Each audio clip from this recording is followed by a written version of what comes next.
ত্রেতাতে রাম, দাপরে কৃষ্ণ, কলিতে দুই এক হয়ে একই দেহে শ্রীরাম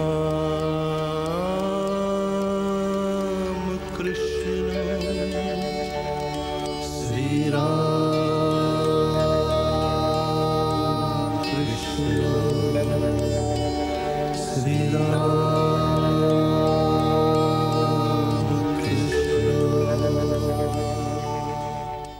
তোর এখনো শেষ হলো না? পূজা শেষ না হলে কথা বলো কেন? তুই যদি এরকম করবি, আমি তো দাদাকে বলে মেজোকে দিয়ে আসন দেওয়াবো। হ্যাঁ, বলো না গিয়ে বড় দাদাকে, আর আমিও বলবো। কি বলবি? কি রে চাচাচিস কেন? কিসের ঝগড়া? দেখো না মা, তখন থেকে পুজো করছে তো করছেই, করছে তো করছেই। বেশ করবো, পুজো করবো। আমার যতক্ষণ ভালো লাগবে আমি পুজো করবো। পুজো করতে খুব ভালো লাগে, তাই না?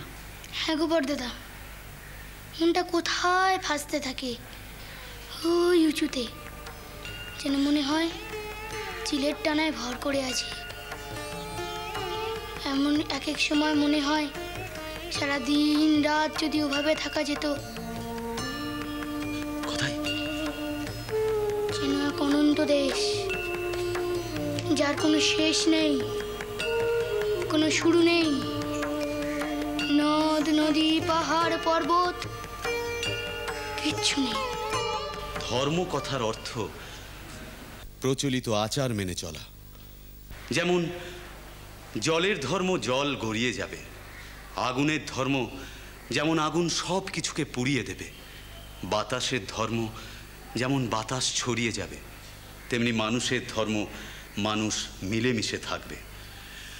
আপনি যেমন জলের ধর্ম মেনে জলকে আপনার তোষকটাকে ভেজাতে দেবেন না, যেমন আগুনের ধর্ম মেনে আপনি আগুনকে আপনার ঘরের চালটাকে পোড়াতে দেবেন না, তেমনি মানুষের ধর্ম মেনে মানুষের এই মিলেমিশে থাকার মধ্যে কুচক্রের বীজটুকু বপন করতে দেবেন না।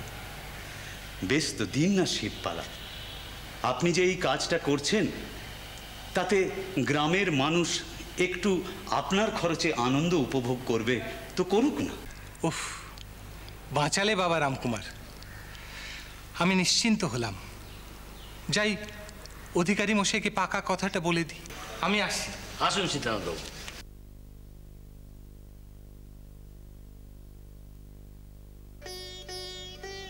ধন্য তুমি রামকুমার, উপযুক্ত বাবার উপযুক্ত পুত্র তুমি। না না, ছিছি, এ কথা বলবেন না। বাবার সঙ্গে আমার কোনো তুলনাই হয় না। না। কি হলো কাকাবাবু, আমার মনটা ভারী চঞ্চল হয়ে আছে। কেন? তোমার ঘরে তো শান্তি ফিরে এসছে বাবা। শান্তি? তোমার মার কাছে আমি সব শুনেছি। বৌমা তো এখন বেশ ভালোই আছেন। মা বিশালাক্ষীর ফুল প্রসাদ ধারণ করে তার মানসিক শান্তি ফিরে এসছে। ওর মন তো ওর মন, আমার নয়। তুমি এই কথা কেন বলছো বাবা? ওর শান্তি, ওর বোধ, কিন্তু তা কি ওর ভবিতব্যকে খণ্ডাতে পারবে? তুমি কি জ্যোতিষের কথা বলছো? সেই জন্যই বলেছিলেন সন্তান প্রসবকালে ওর জীবন সংশয়। থাক থাক কাকাবাবু, ওসব কথা থাক। তাহলে তোমার সমস্যাটা কি? গদায়ের তো মতিগতি আজকাল বেশ স্থির হয়েছে শুনলাম। পূজা আচ্ছায় মন বসছে। মা বুঝি কোনো কথাই আপনাকে না বলে থাকতে পারেন না? কেমন করে থাকবেন? কতকালের আত্মীয়তা আমাদের। ব্রাহ্মণী তো আমাকে নিজের ভাইয়ের থেকে কোনো অংশে কম দেখেন না। জানি, সুখে দুঃখে আপনিই তো আমাদের অভিভাবক। তাহলে কিসের সংশয় তোমার? আমাকে বলো। কি জানেন কাকাবাবু, আজকাল মাঠে ঘাটে ঘুরে গদায়ের বাউন্ডুলেপনা কমেছে একথা মানছি। বেশিরভাগ সময় ও ঘরেই থাকে, ত্রিসন্ধ্যা নাম জপও করে। কিন্তু আজকাল এক নতুন উপসর্গ দেখা দিয়েছে। ও ঘন্টার পর ঘন্টা পুজো করে, কেউ ডাকলে সাড়া দেয় না। আচ্ছা বলুন তো, এইটুকু বয়সে এই 2-3 ঘন্টা ধরে পুজো করা এ কি স্বাভাবিক? তাই তো। আচ্ছা, তুমি ওকে কিছু বলনি? হ্যাঁ বলেছি তো, আমি বলেছি, কিন্তু বললে ও এমন সমস্ত কথার উত্তর দেয় যে কথাগুলো শুনলে খুব অস্বস্তি হয়। কিরকম? বলে সেই সময় ও নাকি চিলের ডানায় ভর করে থাকে। আচ্ছা বলুন তো, এ সমস্ত কথার অর্থ কি? ঊর্ধ্বাকারী। সেই বয়স কি ওর এখন? আচ্ছা বাবা তো সব জেনেই ওকে এই পৃথিবীতে এনেছিলেন। আমি বোধহয় পাগল হয়ে যাব। বাবা তো জানতেন যে ওর অভিভাবকত্ব করার মতন বয়স আমার ভাণ্ডারে নেই। আমি সাধারণ পুঁথি পাঠ করে, সাধারণ বাস্তব বোধ নিয়ে, অতি সাধারণভাবে বেঁচে থাকা এক পূজারী ব্রাহ্মণ আমি। সে কি বলছো বাবা? তুমি শাস্ত্রজ্ঞ পণ্ডিত, দেশ গ্রামের লোক সবাই তোমাকে মানে। সে যে মানে সে মানে, কিন্তু গদাইকে মানানো আমার দ্বারা সম্ভব নয়। কি জানেন, ও তো শাস্ত্র পুঁথি এসবের ধার ধারে না। ও মনের অত্যাশ্চর্য বিয়োগ অঙ্কে এমন এক মার্গে বিচরণ করে যেখানে আমার শত পাণ্ডিত্য নিয়েও আমি পৌঁছতে পারি না। যতক্ষণ ও নিচে না নিজে নেমে আসে ততক্ষণ ও আমার ধরা ছোঁয়ার বাইরে।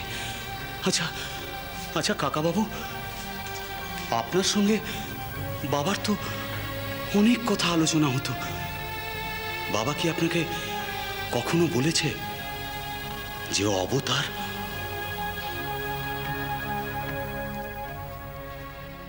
কিছু মনে পড়ে তোর? ছাড়ো তো মামি, এই সামান্য ব্যাপার নিয়ে এত উদ্বেগ করছো কেন? উদ্বেগ করবো না বল? তোরা তো আজকাল কোনো খোঁজ খবরই রাখিস নি। মামাবাবু বেঁচে থাকতে হাঁক ডাকছিল, আসতিস যেতিস। দেখো মামি, যাওয়া আসা করে খবর রাখা হয় না এটা ঠিক, কিন্তু কোনো খোঁজই রাখি না এটা তো সত্যি নয়। এই যে লাহাবাবুদের বাড়িতে শ্রাদ্ধ বাসরে গদাই বড় বড় সব পণ্ডিতদের মাথা একেবারে হেঁট করে ছেড়েছে, এ খবর তো আমি ঘরে বসেই পেয়েছি।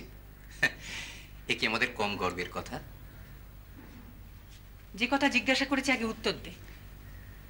দেখ রামচাঁদ, আজকাল সব ব্যাপারে খোকার সঙ্গে কথা কইতে আমি ভয় পাই।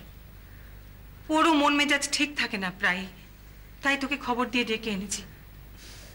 বলো। ওই যে বললাম, কিছু মনে পড়ে তোর? মামা বাবু গোপনে আলাদা করে ডেকে তো কিছু বলেন, হ্যাঁ। তবে এটা ঘটনা যে গদাইকে উনি একটু অন্য চোখে দেখতেন। আমি বুঝে পাই না রামচাঁদ। ওমা, গদাই এখনো পুজো করছে, কতক্ষণ হয়ে গেল আমি ঘরে ঢুকতে পারছি না। বলি বউ, ভাসুর ঠাকুরের সামনে ঘোমটা দিয়ে কথা কইতে হয় জানিস নে? ও